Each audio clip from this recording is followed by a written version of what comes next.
up to 41% on goods imported from dozens of countries. Citing emergency powers, he says he is using to shrink the country's trade deficit with many of its trade partners. We'll decode all that on the show today. Stay tuned. And also on the show today, Trump has described the situation in Gaza as terrible. Speaking to reporters, Trump said that despite contributing $60 million for food aid in Gaza, he is not seeing any results. All this and more coming up on World DNA. But first, a quick look at the headlines.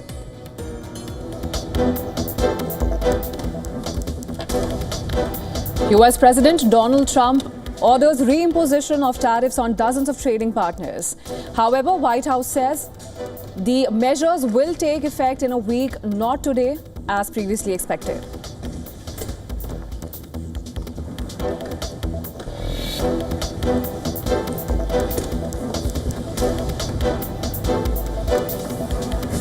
Trump's Treasury Secretary Scott Bessent says the US President and his trade team are frustrated with India over stalled trade talks. Secretary of State Rubio says India's purchase of Russian oil is a point of irritation in the bilateral ties.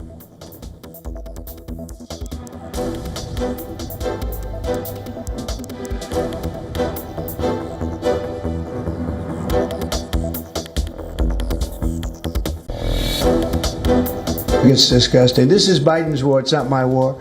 But I said if I get in, I'll try and get the thing stopped.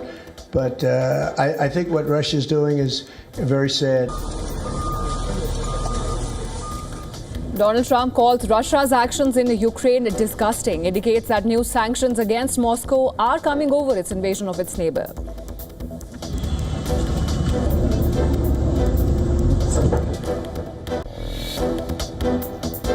I will say Iran has not been saying the right thing. They have not been speaking nicely, and they should be.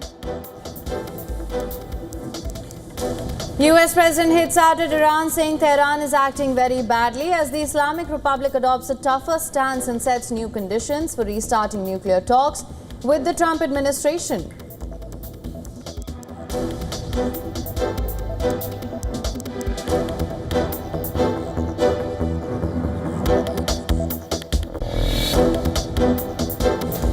Donald Trump's envoy meets Israeli Prime Minister Benjamin Netanyahu ahead of a visit to inspect aid distribution in Gaza as a deadly food crisis drives mounting international pressure for a ceasefire.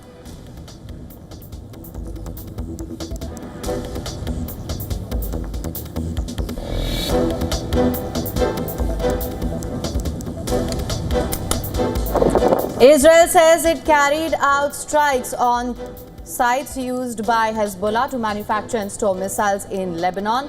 Lebanese media report strikes in Bekaa and the south.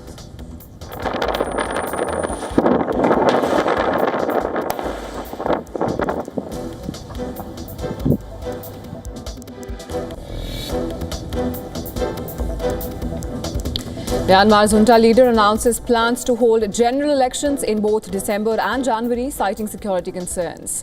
Nominally transfers of power to civilian-led interim government ahead of the planned election.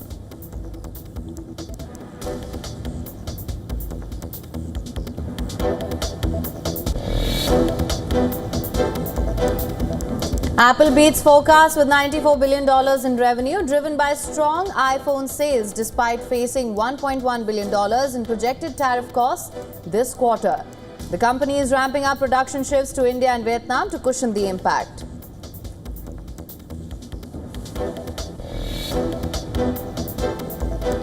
Pop star Justin Timberlake tells fans that he has Lyme disease, a condition he describes as relentlessly debilitating. The 44-year-old singer says he was shocked to receive the diagnosis.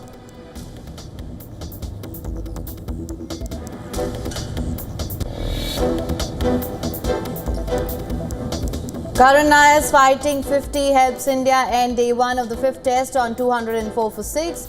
England suffers setback as Chris Woakes is likely to be ruled out with a shoulder injury.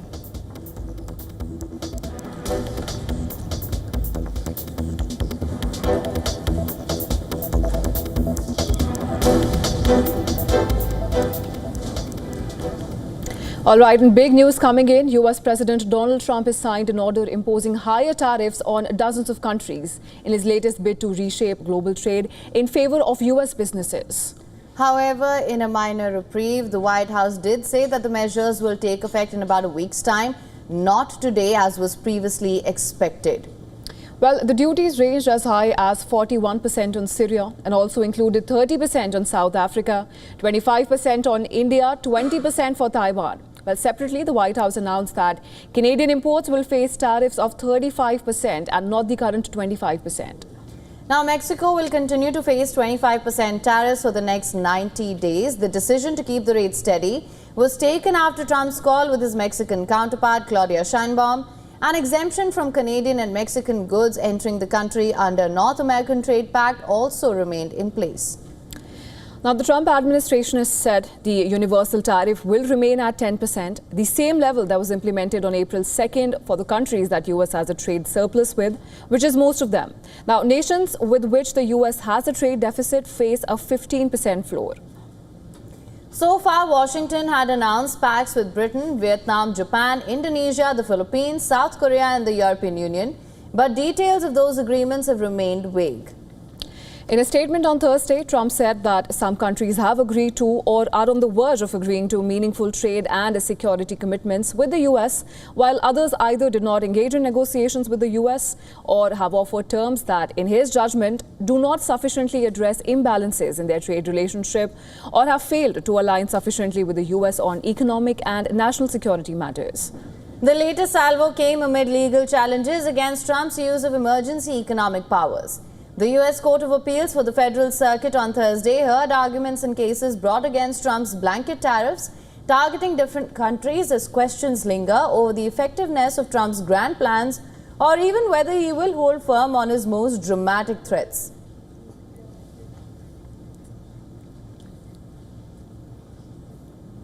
All right, joining us live from Washington, D.C. is Raymond E. Vickery. Raymond E. Vickery has been a former U.S. Assistant Secretary of Commerce for Trade Development and is currently Senior Associate at the Center for Strategic and International Studies. Mr. Vickery, thank you so much for joining us on World DNA. It's always a pleasure to have you. Thank you for having me. It's always good to be with WION. Now, Mr. Vickery, of course, let's begin by talking about what has happened. Of course, we have about a week's time before these tariffs do take effect. Just overall, what is your assessment of this tariffs and trade reshaping that Trump has undertaken? Well, thanks very much for having me. It seems to me that in regard to these tariffs, it's important to understand that the relationship for security is affected by what happens in economic engagement. They're not two different worlds. Two great democracies, for example, like India and the United States, need to work closely together. And it's impossible to do so if you have the kind of friction which has been created by the Trump approach to tariffs. It is very much in the interest of the world to have a system which we've had since World War II under the General Agreements on Tariffs and Trade, and then the World Trade Organization for resolving disputes and coming to agreements which provide for a most favored nation treatment across the board. This bilateral approach of a real estate developer that it's my way or the highway, and we're going to win and you're going to lose, and I'm going to make money out of this and I'll make more money than you do, is exactly the wrong mindset.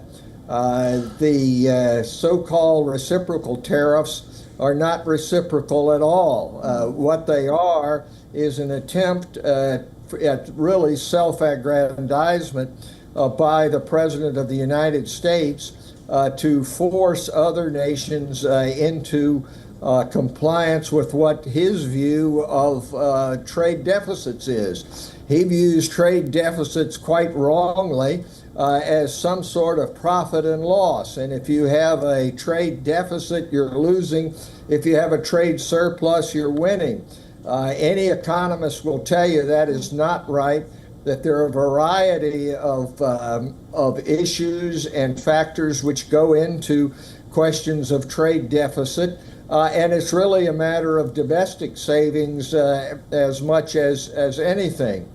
I think that you've rightly noted today that there has been a hearing before the United States Court of Appeals for the Federal Circuit on whether or not President Trump has the authority at all to do what he is doing. It was first ruled against him, and it seems to me that what's going on here is a disregard for standards, rules of law, both internationally and nationally. You pointed out what has happened here with the WTO is basically destructive of it. That is not at all what nations of the world have agreed. And it's not clear that he has the power to do what he's doing domestically in this field, just as he has in other fields domestically in the United States.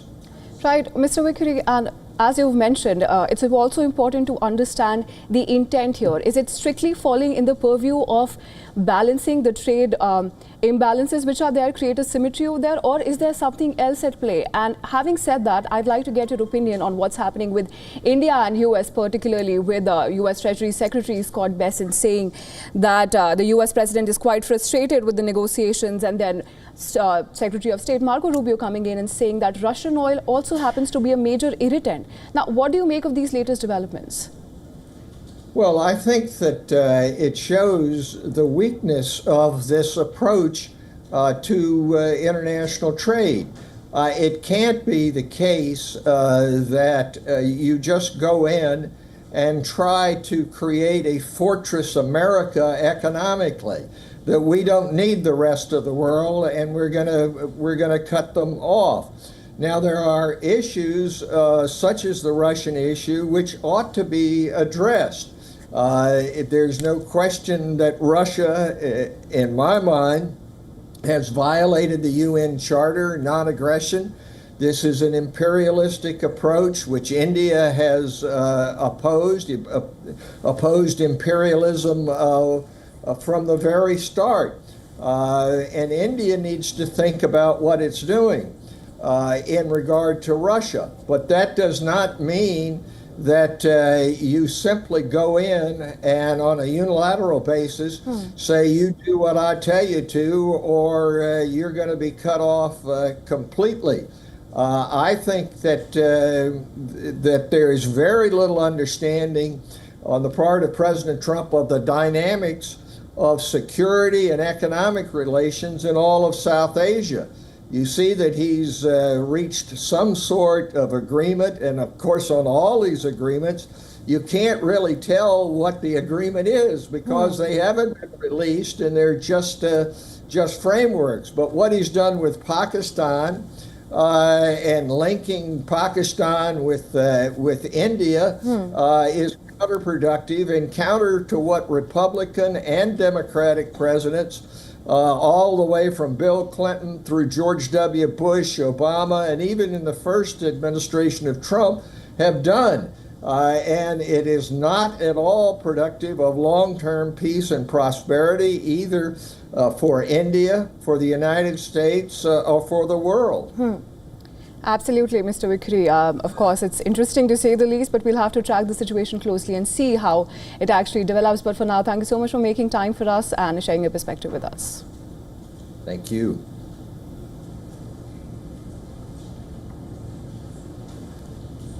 All right, then US Treasury Secretary Scott Bessent has said that President Trump and his team are frustrated by stalled negotiations with India. Well, I don't know what's going to happen. It'll be up to India. India came to the table early. They've been slow rolling things. So I think that the president, the whole trade team's a bit frustrated with them. Now, his comments came a day after Trump announced the imposition of a 25% tariff on all goods coming from India starting August 1st, plus an unspecified penalty for buying Russian crude oil and military equipment.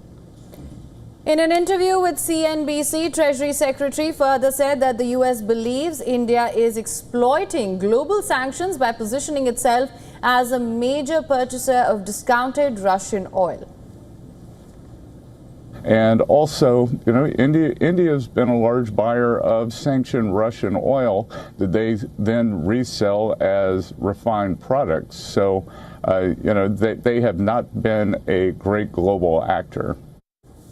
Meanwhile, U.S. Secretary of State Marco Rubio said that India's purchasing of Russian oil is a point of irritation in its ties with Washington.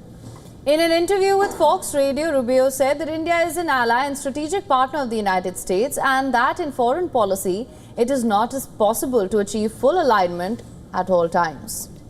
Well, Rubio's acknowledgement that India has significant energy needs, including the necessity to purchase oil, coal and gas to power its economy, and it turns to Russia because sanctions have made Russian oil cheaper, often priced below the global rates.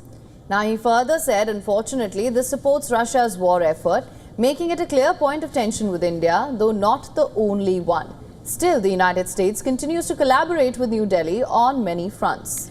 Well, Donald Trump's surprise tariff announcement against India is being seen as a pressure tactic to get New Delhi to agree to demands made by the United States, which has in recent days got favorable trade deals with major partners such as Japan, the UK and the European Union. India has said that it will take all the necessary steps to safeguard and promote national interests and that the implications of the tariffs are being examined.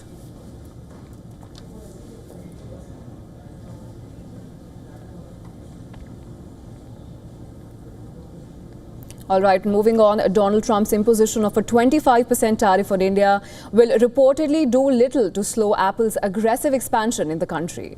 Now, Foxconn shipped $3.2 billion worth of iPhones to the United States between March and May. Nearly all of these exports were directed exclusively to the American market. Well, Apple's pivot to India is part of a larger strategy to diversify away from China amid geopolitical tensions. Now, India has emerged as a key alternative, supported by government incentives and cost advantages. The company posted strong quarterly earnings as people rushed to buy iPhones before the tariffs hit the ground. According to the Counterpoint research, India supplied 71% of all iPhones sold in the US between April and June, which is a sharp rise from 31% in the same quarter last year. Now, this shift is backed by lower wage costs and improving availability of local components. India is now among the top 2 iPhone producing countries alongside China. Despite the new tariffs, analysts say India remains cost competitive with production expenses significantly reduced compared to when Apple began manufacturing there 8 years ago. Analysts believe the tariffs are unlikely to derail Apple's India plans. Well, Apple is expected to absorb the cost hike, especially in the US, where iPhones are often sold via operator-driven plans. Now, this may translate into slightly higher monthly bills, not upfront price hikes for consumers. While Trump has criticized Apple's overseas production, telling CEO Tim Cook he is not interested in iPhones made in India, experts say Apple's long-term supply chain strategy is unlikely to shift, especially with new iPhone models nearing launch and supply chains already kicked in. This is the best headset out there by far.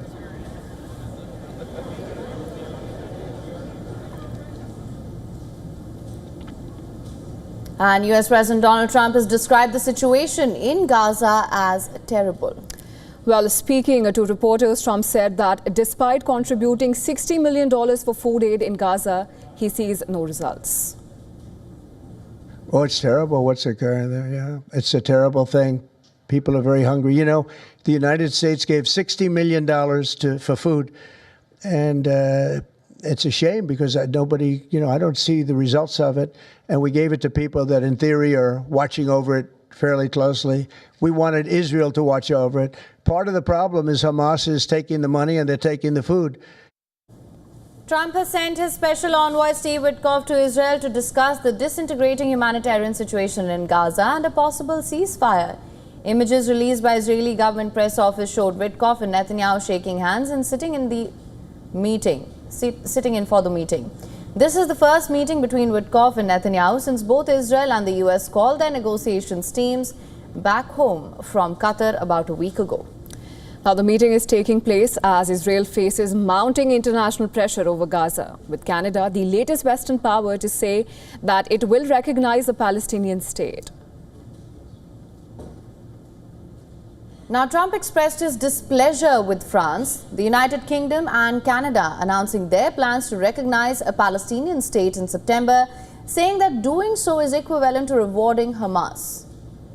The president expressed his displeasure and his disagreement with the leaders of France, the United Kingdom, and Canada. He feels as though that's rewarding Hamas at a time where Hamas is the true impediment to a ceasefire and to the release of all of the hostages. Well, the situation on the ground remains dire, with Israeli offensive in Gaza continuing with heavy strikes hitting the Strip. Now, German Foreign Minister called the humanitarian crisis in Gaza beyond imagination and unacceptable, adding that each day men, women and children are getting killed for food.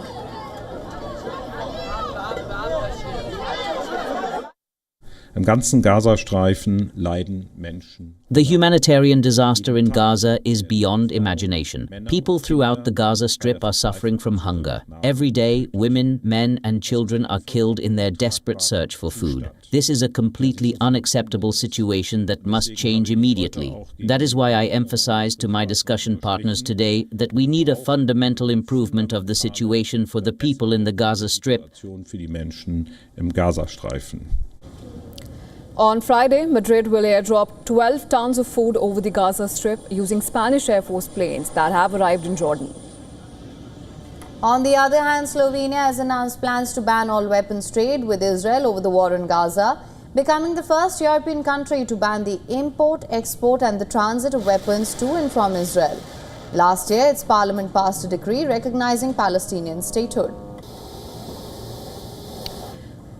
On Thursday, the armed wing of Palestinian militant group Islamic Jihad Al-Quds Brigade shared a video of a hostage who has been identified as Israeli-German Rom Brislavsky. He was abducted in October 2023. Pressure is mounting on Netanyahu and his government as Israelis protest to demand the release of all hostages and a ceasefire. On Thursday, families of Israeli hostages held by Hamas staged a protest outside Netanyahu's office in Jerusalem, holding banners and photographs of hostages.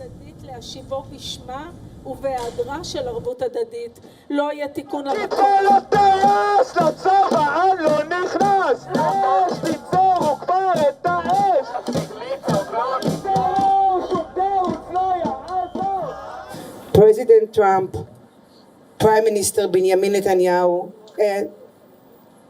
and Witkoff, please end this nightmare for all the Israeli people, end this nightmare for all the families that cannot live anymore, end this nightmare for the hostages in the tunnels, doesn't have breathe, doesn't have food. Please help us to finish this. Now, hundreds of demonstrators also staged a protest in Athens, calling an end to the conflict and more aid to be allowed into the enclave.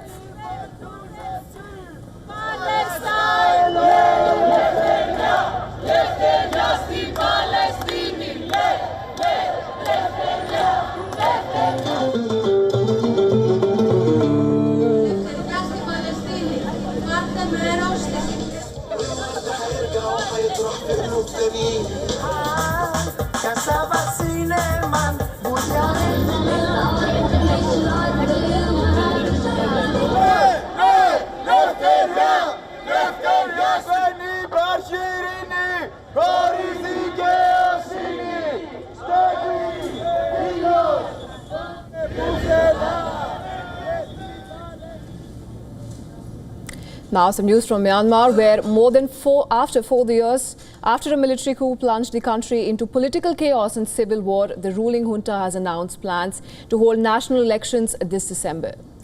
This announcement was made via state television, with military chief Min Aung Hlaing set to chair a new 11-member election commission. He will continue to serve as both interim president and commander-in-chief of the armed forces, but there is widespread skepticism about the move.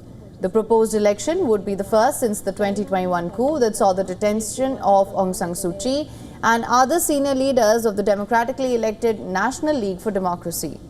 Well, since then, Myanmar has endured a relentless cycle of protests, crackdowns, arrests and a growing armed resistance.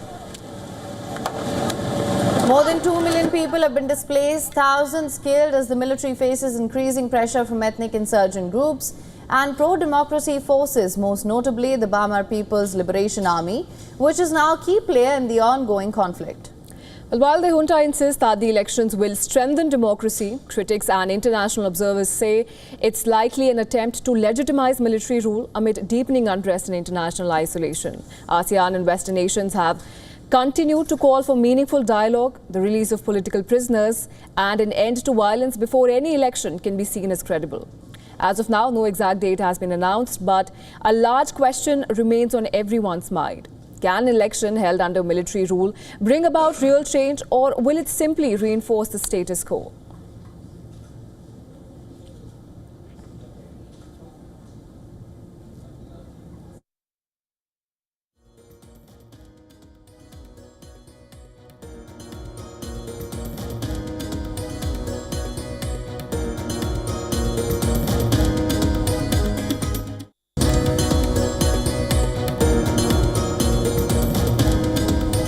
All right, with that, it's time now for a short break.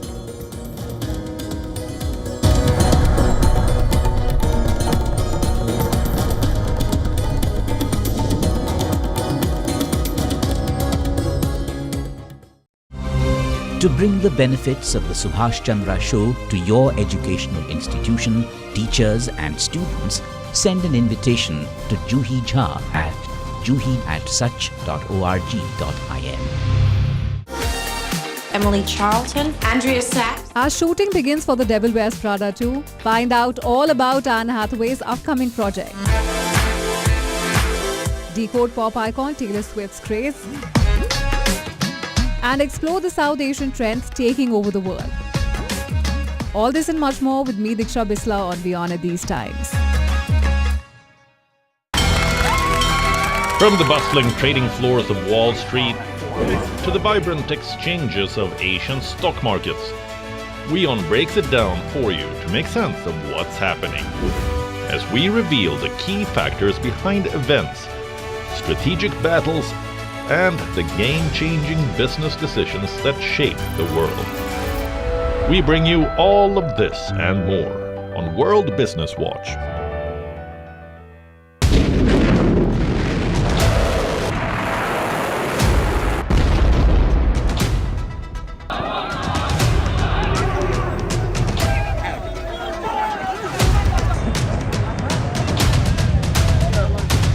This week on the West Asia Post. Iran's new arsenal, Chinese missiles and Russian shields. Is Tehran bolstering its defenses for the next big war? Yemen's Houthis escalate the conflict in Red Sea. A hypersonic threat now looms over Israeli airspace. The world watches as Gaza is being starved and pressure builds on Israel, with France, UK and Canada backing the Palestinian state. Could Palestine finally be recognized? Iraq melts under a deadly sun, with the nation fighting to stay alive in a 52-degree furnace. Watch the West Asia Post with me, Radi Francis, every Friday at these times, only on WION, World is One.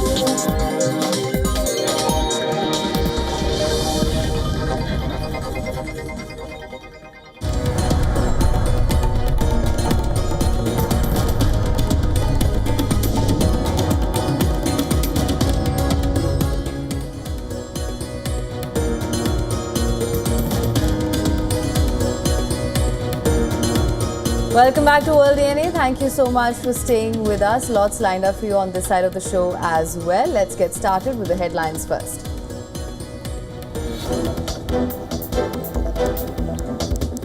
Palestinian militant group Islamic Jihad publishes video of an Israeli-German hostage who was abducted in October 2023. Hostage Rom Breslavsky pleads with the Israeli government to secure his release.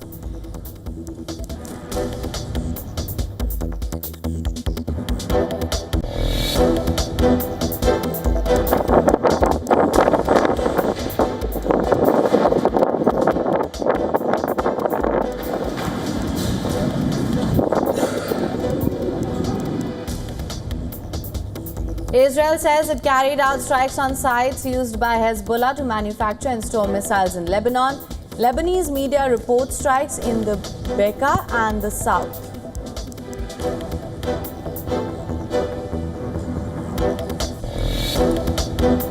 I will say Iran has not been saying the right thing. They have not been speaking nicely, and they should be. US President hits out at Iran, saying Tehran is acting very badly as Islamic Republic seeks compensation for 12-day war for restarting nuclear talks with the Trump administration.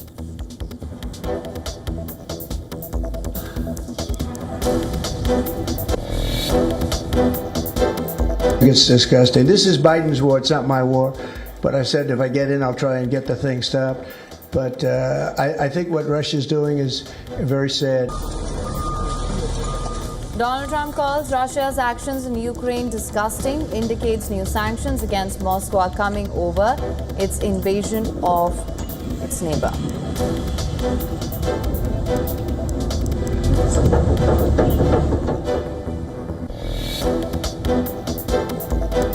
US President Donald Trump orders reimposition of tariffs on dozens of trading partners. However, White House says the measures will take effect in a week and not today, as was previously expected.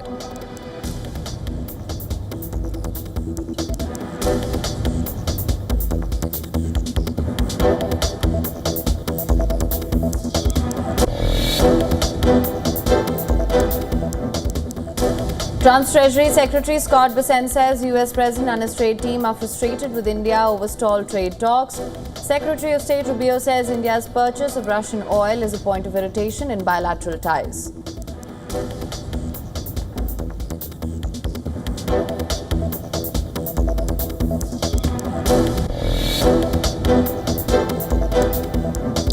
Apple beats forecasts with $94 billion in revenue, driven by strong iPhone sales, despite facing a $1.1 billion in projected tariff costs this quarter. iPhones are currently exempt from tariffs, which were announced on India, but the company faces pressure over shifting production plans.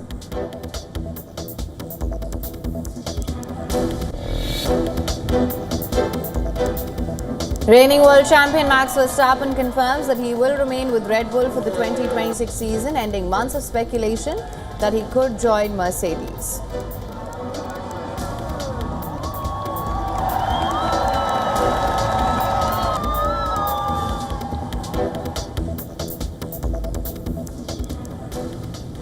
And India's parliament witnessed an uproar after Trump's tariff announcement for India. Union Commerce Minister Piyush Goyal addressed the latest tariff setback, but the session in the upper house was met with constant chaos and sloganeering from opposition lawmakers. No motor statement has it to complete the first tranche of the agreement by fall of 2025. The two sides finalized the detailed terms of reference to enter into negotiations of the BTA on 29 March 2025. Goyal addressed lawmakers in the upper house amid the din. He assured that the Indian government is speaking to all stakeholders to secure India's national interests. The Ministry of Commerce and Industry is engaged with all stakeholders, including exporters and industry, for taking feedback of their assessment of the situation. The government attaches the utmost importance to protecting and promoting the welfare of our farmers, workers, entrepreneurs, exporters, MSMEs, and all sections of industry. We will take all necessary steps to secure and advance our national interests. Now, following the Commerce Minister's address, several opposition leaders have demanded a detailed discussion on the 25% tariff and penalty announced by the US President. जवाब नहीं दिया, एक वक्तव्य दिया है और वक्तव्य के बाद राज्यसभा की एक परिपाटी रही है, एक परंपरा रही है कि हम स्पष्टीकरण पूछा करते थे। आज उस तरह की किसी भी संभावना को मैं समझता हूं खत्म कर दिया गया। तो फिर इस आधे अधूरे वक्तव्य का, जिसमें से उससे ज्यादा संभवतः आप मीडिया के साथियों को पता है। Now, Trump announced tariffs on India despite ongoing negotiations between both the countries. Now, according to reports, a delegation from the US is expected to arrive in India for a fresh round of talks in August.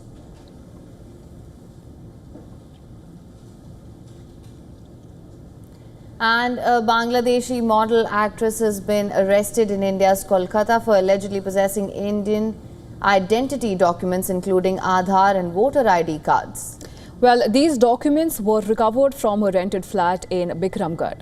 Now, according to police, Shanta Paul had been living in India under multiple addresses since 2023 and had won several beauty contests in Bangladesh, including the Miss Asia Global Bangladesh title. The police investigation revealed that Shanta Paul had obtained fake Indian documents, including 2 Aadhaar cards, one registered in Kolkata and the other in Bardhaman, and a voter ID card. Now, police also found an admit card of Bangladeshi secondary examination, as well as an airline ID issued in Bangladesh after the residence was searched. Shanta Paul's husband is a resident from the Indian state of Andhra Pradesh, and the police are investigating how she came into contact with him before their marriage. Now, the police are also investigating how Shanta Paul obtained the fake documents and suspect a larger racket may be involved. Shanta Paul has been remanded to police custody until the 8th of August. West Bengal Chief Minister Mamata Banerjee has blamed the Indian government for the illegal entry of Bangladeshi nationals in India and alleged that Bengali migrant workers have been harassed and tortured in various BJP-ruled states for speaking in Bengali.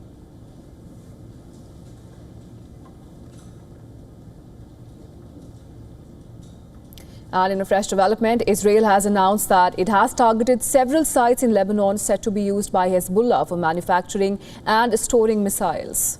Now, these strikes come despite a ceasefire agreed upon last November. Israel's Defense Minister Israel Katz stated that among the targets was what he called Hezbollah's biggest precision missile manufacturing site. The Israeli military claims it also struck infrastructure linked to production and storage of weapons in both southern Lebanon and the eastern Bekaa Valley.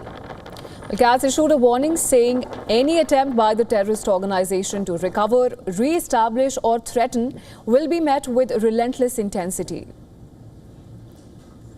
Both Katz and the military have accused Hezbollah of trying to rebuild its military infrastructure and are calling on the Lebanese army to take action to disarm the group.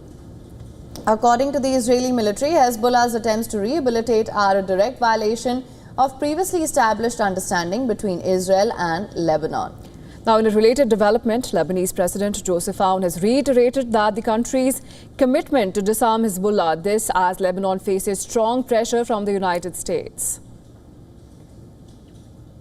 The extension of the Lebanese state's authority over all its territory, the removal of weapons from all armed groups, including Hezbollah, and their handover to the Lebanese army. Now, this comes after Hezbollah chief Sheikh Naim Qasim pushed back against increased US pressure for the Iran-backed group to disarm. Sheikh Qasim said those who call for submitting arms are practically demanding they be delivered to Israel. We will not submit to Israel. Those who call for submitting arms practically demand submitting them to Israel. The US says, remove the missiles and remove the drones and surrender everything and surrender the medium weapons and light weapons, but only after a period of time. We will not submit to Israel more than that. I want to tell you that those who call for disarmament on a domestic, global or Arab level serve the Israeli project, whatever his name, whatever his title, whatever his claim. Now, Japan's glitzy host club culture, where young men charm women into spending fortunes for sweet nothings, is under fire. Once masked as a harmless escape, the illusion of intimacy is now unraveling into a national scandal. Authorities have launched a crackdown on these clubs of pseudo-romance where smooth-talking hosts lure women into ordering exorbitantly priced drinks. For the customers, these swanky clubs are an escape, a place to let loose. The interior is so luxurious, and it's an experience you don't usually get. There's this uplifting atmosphere. Everyone hypes each other up. It's that kind of vibe. But what starts as flirtation too often spirals into financial ruin. Many women who are from vulnerable backgrounds have reportedly been manipulated into racking up debts so steep that some are coerced into sex work to pay them off. One major issue is that many of the girls who go to host clubs are very young and often don't have much financial means. Yet they're pressured into running tabs far beyond what they can afford, like being asked to buy a 500,000 or 1 million yen bottle, even if the host doesn't explicitly demand it.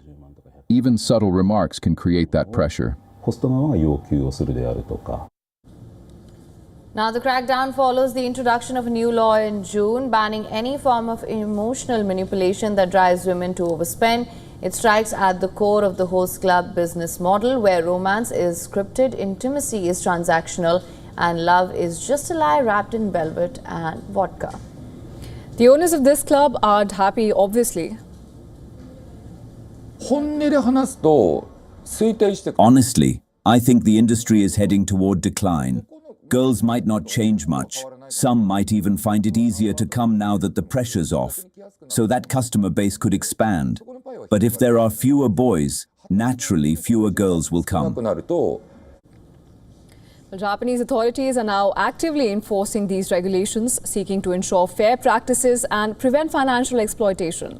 This regulatory shift marks a pivotal moment for Japan's nightlife, aiming to redefine the boundaries of acceptable conduct within an industry that has long operated on the nuances of emotional engagement and significant financial transactions, striving for a more equitable environment for all.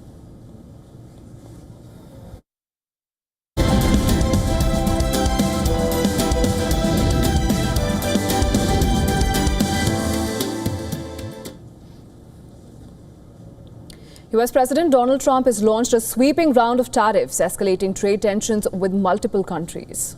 After announcing 25% tariffs on goods from India, the US President imposed a 50% tariff on copper pipes, tubes and electrical components. However, raw materials like copper ores and cathodes were excluded, a reversal from the earlier plans. Now, the unexpected move sent US copper prices tumbling over 17%. Analysts say that the move may benefit foreign miners like Chile and Peru, but offers little support to US copper producers. Trump is also to sign executive orders imposing higher tariffs on other countries that fail to reach trade agreements with the United States.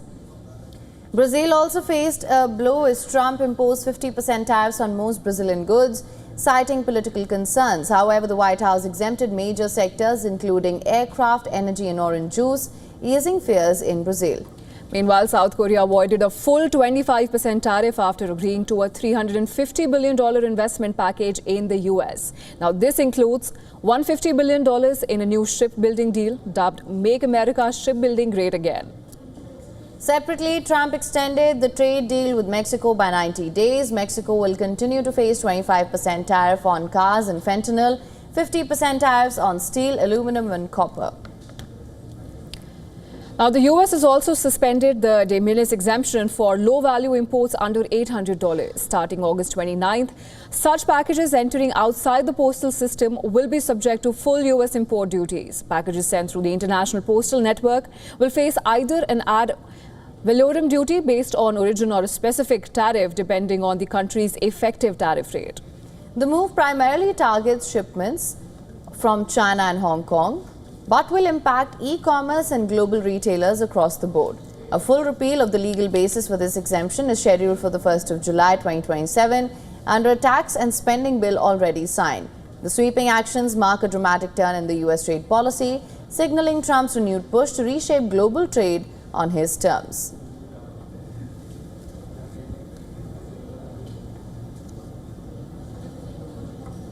And Microsoft has officially crossed the $4 trillion market valuation mark. while becoming only the second publicly traded company to do so after Nvidia. The stock jumped 6.6% in early trade, driven by a blowout earnings report. Now, the Redmond-based tech giant first crossed the $1 trillion mark in April 2019 and has now quadrupled its value in just 5 years. This latest rally comes amid broader optimism in equity markets as tech stocks feel fresh highs on the Nasdaq and the S&P 500.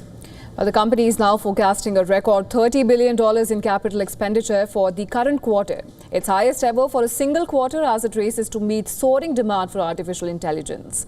Microsoft's AI-led growth is centered on its Azure cloud platform and Office productivity suite, both increasingly powered by OpenAI models. Well, since the launch of ChatGPT in late 2022, Microsoft stocks has more than doubled. The company's multi-billion-dollar bet on OpenAI is proving to be a catalyst for its cloud and enterprise businesses. The AI arms race is intensifying across Silicon Valley. Meta has just raised its capital spending outlook by $2 billion, following a strong quarter driven by AI-led ad revenues. Alphabet also recently upped its investment guidance, while Amazon, the largest US cloud provider, will report earnings soon.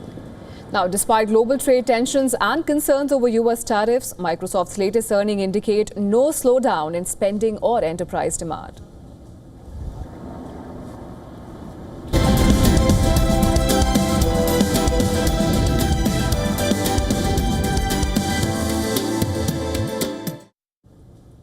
Over to cricket now, where Karun Nayar's fighting 50, his first in 349 days, helped India end day one of the first test on 204 for 6. Rain played spoil sport as only 64 overs were possible at the Oval. Ollie Pope, leading England in the place of injured Ben Stokes, won the toss, opted to bowl first on a green-tinged pitch. Gus Atkinson, one of 4 changes for England, struck in the 4th over to remove Yashasvi Jaiswal for 2. KL Rahul showed promise but chopped onto his stumps off Chris Wokes and departed for 14. Captain Shubman Gill and Sai Sudarshan then steadied the innings and took India for 72 for 2 before rain forced an early lunch on day 1. When the play resumed after almost 2 hours, Gill went past Sunil Gavaskar's tally of 732 against West Indies in 1978 to 79 to become the India's captain with the most runs in a test series. But an ugly mix-up in the middle saw him run out for 21 as India slipped to 83 for 3. Another spell of rain invited early tea, and when the final session of the day began, Sai Sudarshan was cleaned up by a peach from Josh Tongue. Karun Nayar, who struggled on his comeback to the test side, then stood his ground, but Ravindra Jadeja and Dhruv Jurel could only add a handful before they were sent packing. Nayar, who scored only 131 runs in 3 tests, he has played in the series, reached his first half-century since his unbeaten 303 against England in 2016. Well, he's unbeaten on 52, while Washington Sundar is on 19. Their unbroken 51-run partnership guided India to stumps on a strange stop-start day at the Oval.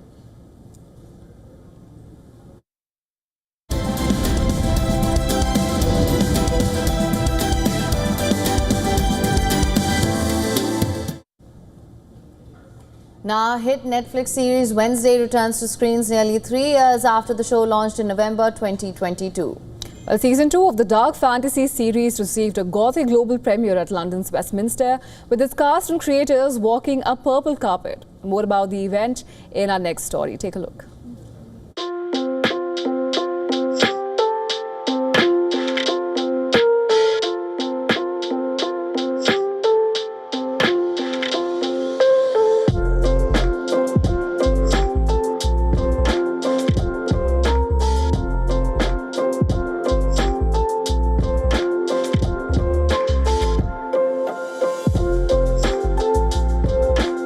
I think one of the main messages of the season is, like, if you feel different or out of place, like, don't be anxious about that. Be proud of it.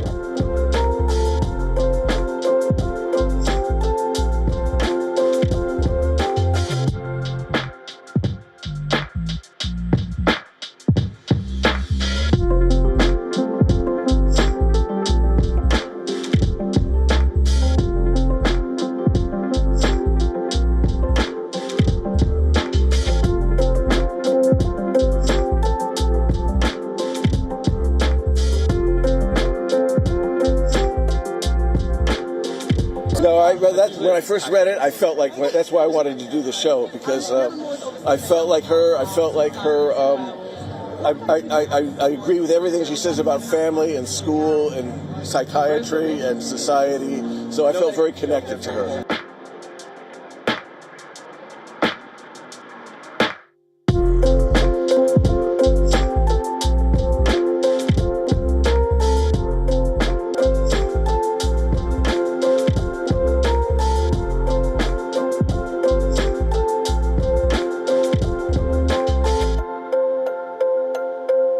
It's about mothers and daughters. Yes. We have Joanna Lumley, who plays Grandmama. So it's 3 generations of Adams women get together. It's also about learning to not be in control of everything for Wednesday. So that's a big theme. And it's really always about female friendship and female sisterhood.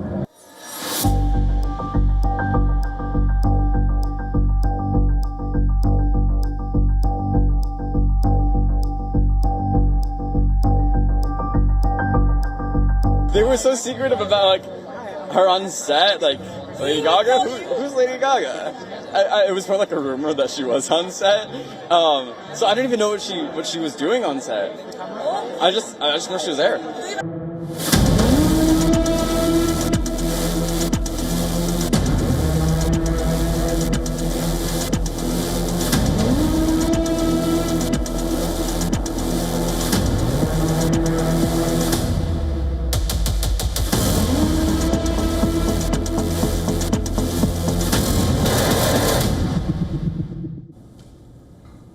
And with that, it's a wrap on this edition of World DNA. But before we wrap up this bulletin, let's take a look at the climate stories making headlines across the world.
The Earth is sending distress signals.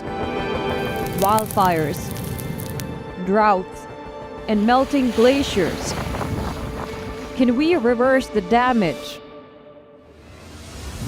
Explore the harrowing effects of climate change. It's a wake-up call. Global emergency. Climate Tracker on WION World is One. WION, India's global voice, the channel that brings you the biggest stories from across the world through India's lens. Now available in more than 190 countries worldwide, because we believe that the world is one. Watch us in Africa, Europe, USA and Canada, South America, Asia Pacific, Middle East and North African regions. Also available on these digital platforms across the world. WION, World is One. Emily Charlton, Andrea Sachs. As shooting begins for The Devil Wears Prada 2, find out all about Anne Hathaway's upcoming project. Decode pop icon Taylor Swift's craze. and explore the South Asian trends taking over the world. All this and much more with me, Diksha Bisla, on WION at these times. To bring the benefits of the Subhash Chandra Show to your educational institution, teachers and students, send an invitation to Juhi Jha at juhi@such.org.in.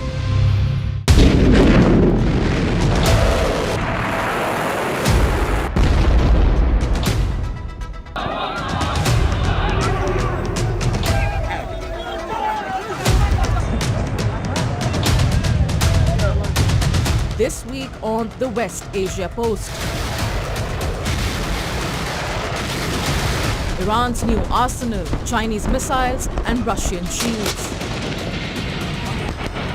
Is Tehran bolstering its defenses for the next big war? Yemen's Houthis escalate the conflict in Red Sea. A hypersonic threat now looms over Israeli airspace.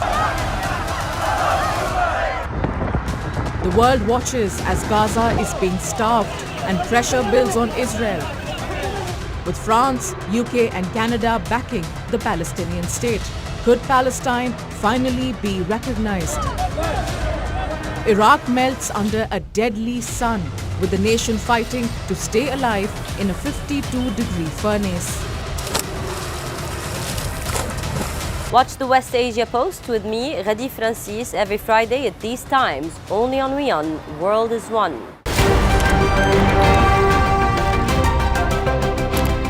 Ready to dive into your daily dose of news? Bringing you what's trending in the West and all that's setting trends in the East. And all of this served up with a side of insightful banter. We don't just bring you the latest stories. We bring you your talking points for the day. And while you do that, from the busy streets of New York, I will provide you with deeper insights on the developments through the course of the day in the U.S. The show that keeps you ahead of the global curve. A conversation you'd want to be a part of. A place where news becomes an engaging exchange. We bring you stories that impact your present. This is World DNA. Join the conversation.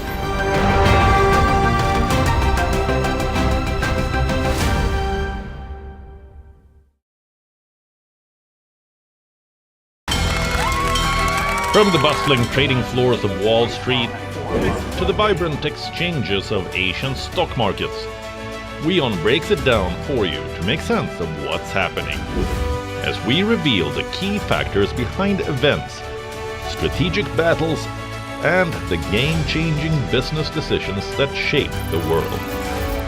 We bring you all of this and more on World Business Watch.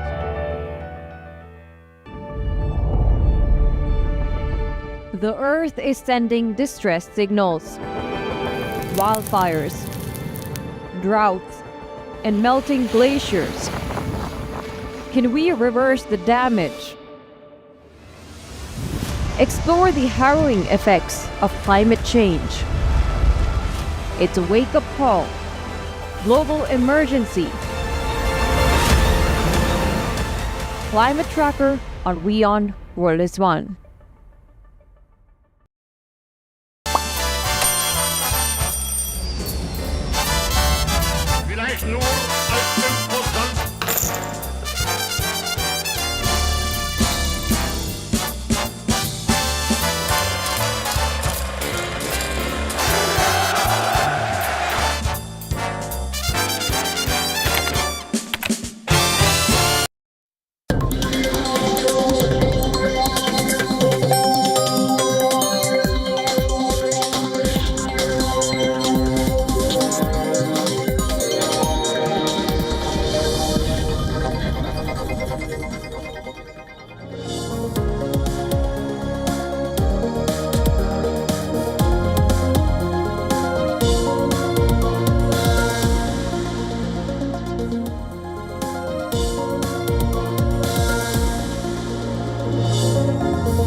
Welcome back. Thanks for staying with us. You're watching WION World is One with me, Diksha Bisla. Let's start with the headlines.